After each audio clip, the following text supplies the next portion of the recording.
Let's go!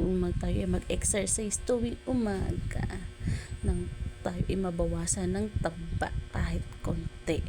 1, 1, 1, 2, 2, 2. Nakakaloka yung nangyari sa akin itong nakaraang Lunes. My God talaga.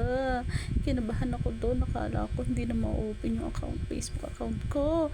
Ay, my God talaga. Pinaghihirapan mong content sa araw-araw. Tapos, ay, ganun lang. Oh my God. Nakakaloko ka talaga. Buti na lang talaga.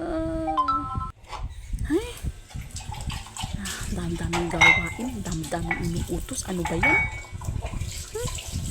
Kaloka to si madam. Hindi pa tapos. Ayun naman. Nasaan na kaya yun?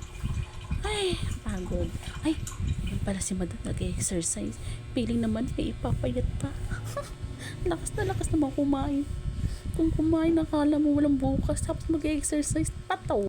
Okay, balik tayo dito. Okay, 1, 1, 2, 2, 2. O nga, doon nga pala sa account ko.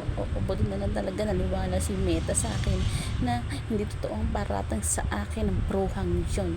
At kung totoo man yun, hindi ko magagamit ang aking Facebook account. Ay, nakakapagod. Salamat sa Diyos at nakakapag-exercise din kahit konti. Thank you for watching.